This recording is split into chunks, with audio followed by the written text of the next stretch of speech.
What's really interesting about that? Great I'm story. short, but you guys really had me like I was You can very lay right Troy back over in the here. middle, very casual Can I here do if you that? want. Yeah, lay back. Pull it Lay up. back? Yeah, like almost. Yeah, this is very casual setting here.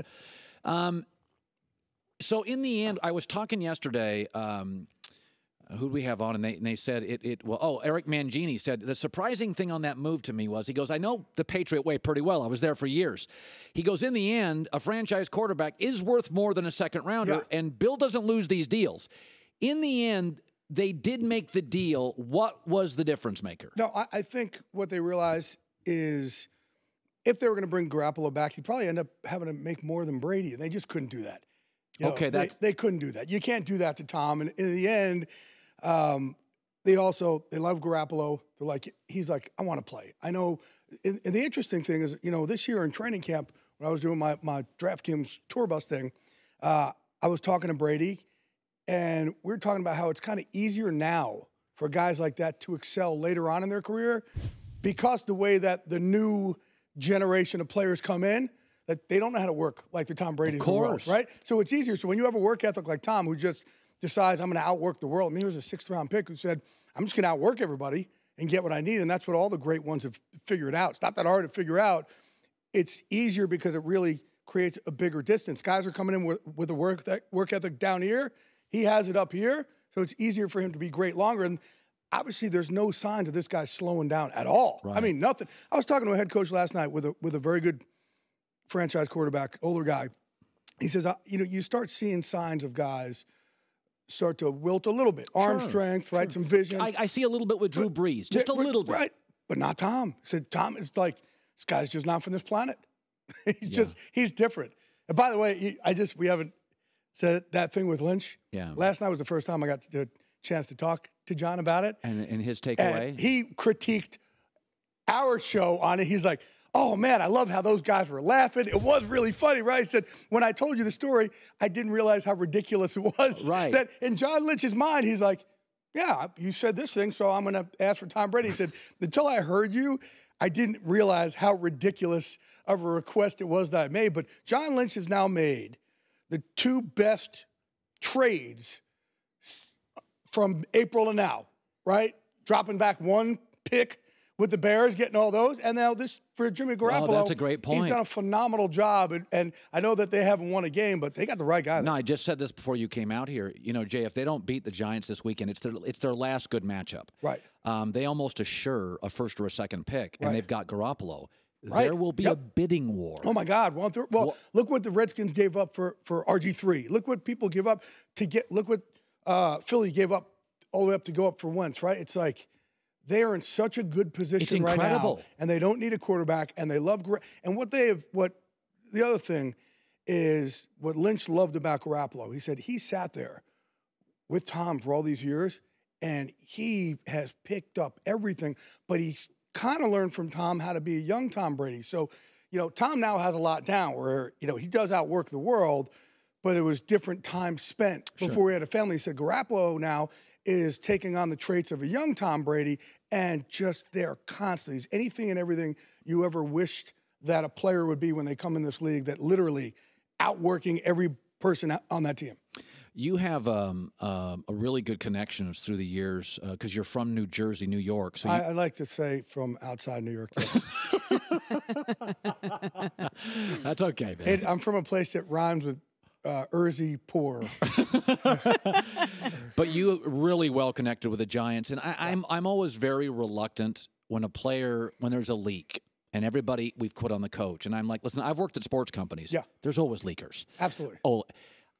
I don't know if I'm comfortable with you saying leakers. Yeah, I don't know. It's something, right? It's something like, I don't know. But I watched the Rams last weekend, and a lot of that was the Rams, and it wasn't the Giants. Do you believe players have quit? I think the Giants are in more turmoil now than I've started covering them in 1993, even when they had the worst offense versus defensive rift in there when Dave Brown was their quarterback. They weren't having guys just leave, getting suspended, all this. But whenever there's frustration, people talk. I can go in any locker room I want right now.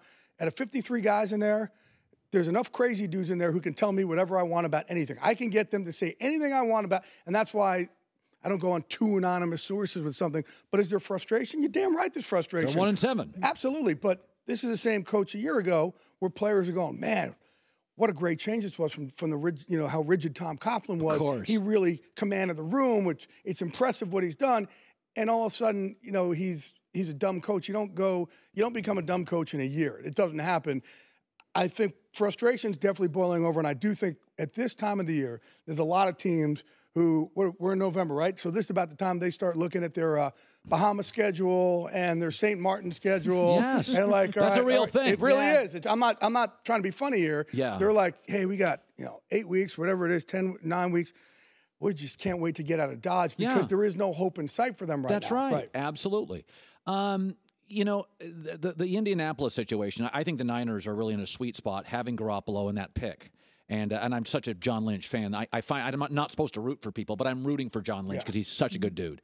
And I covered him in Tampa. So I've known him for he was one of the guys. Warren Sapp, Dill for all these guys. What you love about a guy like that also is when they first hired him, people are ripping on the move. John Lynch, I said this last night. He got mad. I'm like, he had no business playing in this league or being this level, right? He's the whitest Brooks Brothers wearing Stanford baseball player. He was a quarterback when he went to Stanford. He played baseball, and all of a sudden he comes in the league and he realized, okay, I'm not as fast as everybody else. I'm not as big as everybody else, but I'm going to outwork everybody and know through film work where to be before they know it, and then I'm going to scare the hell out of anybody who has the ball near me. I'm going to be more violent than anybody and outwork them. That's who you want running your team. And speaking of, the other team in the league that I think has a bright future, though you can't tell it today, is Indianapolis. Right. So they have Andrew Luck. And I'm a huge fan of Jacoby Brissett. I do believe he's a Kirk Cousins franchise guy, but I like him a lot. 6'4". I like him a lot. Me too, yeah. But we have a situation here. Yeah. Owner, Dungy, Luck. Is it as bad as the optics, Jay? Because sometimes, again, the optics are bad, but you cover teams from the inside. I don't. I'm from the outside in. Is it this bad there? Well, we've been all over Andrew Luck on Fox NFL Sunday from day one. And here's the interesting thing that happened. He goes and gets the surgery. And they really thought there's labor and surgery, which they knew he has been injured now for a couple of years, right? So he finally goes and gets it done.